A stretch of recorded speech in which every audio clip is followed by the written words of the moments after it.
Hello everyone, my name is Tasha and welcome to Candied Little Yams. I'm here today with baby Raven. Even though today's video isn't about her per se, she is awake and clingy, so she's going to be in the video. Say hey. You know how to say hey? No, not really. She's 7 months now, but today's video I'm going to be doing my 6-month postpartum update because 6 months is like a good milestone to do a postpartum update. I may do another one at 1 year, but this may be my last one. I always say that, but anyway, I have my notes right here to the side. If you see me looking down, that's what I'm looking at, and I'm not holding them. I have them closer to me because somebody will get them because she is grabbing everything. Anyway, first I would like to discuss my weight. When I first got pregnant, when I first found out I was pregnant and I went to the doctor or the clinic the first time, I weighed in at 149 pounds. When I went to my last doctor's appointment, which was the last time I weighed before giving birth, at 37 weeks I was 156 pounds. So that's 7 more pounds than when I first got pregnant. I had lost some weight, then I gained a little bit back. I was very sickly. It wasn't a happy, fun pregnancy. Well, I was happy, but it wasn't like healthy. I was so sick, I couldn't keep anything down. I didn't want anything. I have an appetite. Anyway, and currently I'm at 147. So I have gotten beneath my pre-pregnancy weight, but really doesn't mean anything when you're like that sick. It wasn't fun not gaining any weight during pregnancy. I think it's like just a symbol of like sickness and like throwing up all the time, and it was terrible. But that's my weight at 6 months postpartum. Sleep. I don't nap. I've never been a napper, and I think I would have been a lot less sleep deprived if I was a napper. If you're pregnant now, learn how to take naps, because when the baby comes and she sleeps, and they say sleep when the baby sleeps, I'm sleeping right now. Anyway, I don't take naps, so it makes it exhausting because she is back up. She doesn't sleep through the night. She's up 2 to 6 times a night. And I say 6 being generous because I really don't know how many times she wakes up sometimes. 2 is a good night. That's like, okay, she's going to wake up, nurse. I may or may not change her. She may or may not be wet. But she just wants to nurse or eat and go back to sleep. And one of the times she wakes up, it may be something like 11. And then she may wake up at 1 or 5. You know, so it's like good and spaced and even. The nights when she wakes up 6 times, oh, that's when I look like a zombie. Still so tired. Work. I make videos on YouTube. I have this channel. I have a cooking channel called The Sweetest Vegan. It's not like work. It's very flexible. I do not make all of my income via that. I have support via her father. I have not went back to traditional work, but even before her, I've worked from home for myself for a whole 2 years after college.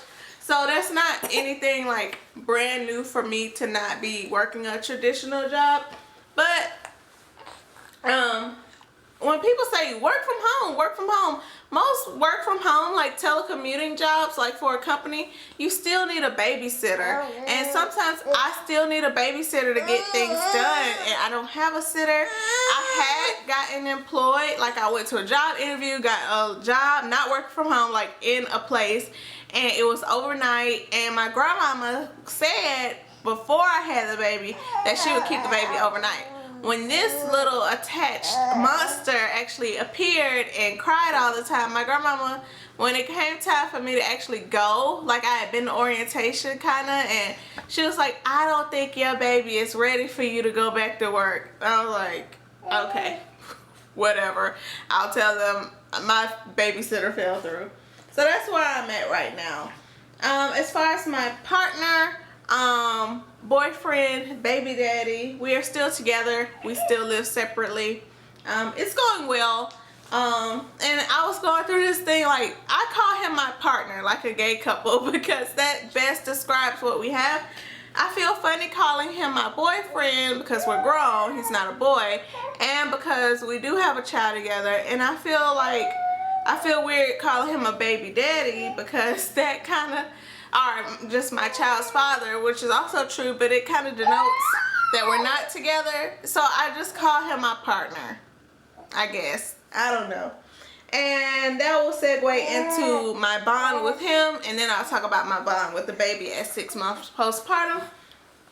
It's a lot better, though I'm still breastfeeding, and I have I'm still breastfeeding, so I have a low libido, and we just don't have time, opportunity, energy for sex, so that's a thing. But postpartum, I was such a bitch, like in between hormones, sleep deprivation, and just I was uninhibited of being my true bitch self. I was such one, and that has gotten a lot better. I think he can attest to that. I hope so. I feel like I'm just so much nicer, so much kinder. My temper is longer, like I'm not short with him or everyone. You know, 6 months postpartum, it does get better. The sleep deprivation, it don't really get better. You just get either used to it or, you know, it comes and goes. I think she's sleepy. And that will lead me to my bond with her. Like, I know when she's sleepy. I could tell her different cries now. Like earlier, she was like, we're doing elimination communication, so that's strengthening our bond too. And she was doing this little rocking thing. And I was like, do you have to use the bathroom? What are you doing? She can't do a potty dance because she's not old enough to like move in that way. But I set her on her little pot thing and she peed immediately. But our bond, I know when she is sleepy, sad, happy, when she needs to eliminate, like I said. And she knows when I am sad, she'll try to make me laugh. And she knows when I'm excited. Like now, she'll try to talk with me. I think she knows other emotions, she just doesn't care. She's a baby. I don't think she cares if, you know, I'm stressed. Because you stress me out, little baby. She doesn't care. But I say that to say, we do love each other, very much so. And she does have a little bit of separation anxiety. Okay, a lot of bit of separation anxiety. But we're working on that. Like I'll, like per se, like let's say I have to go to the kitchen and get some water.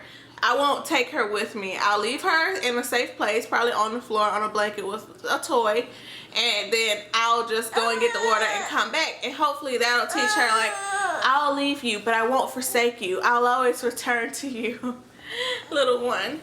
And when I first had her, it was not love at first sight. Yes, she was cute. She was a newborn, so she looked a little funny.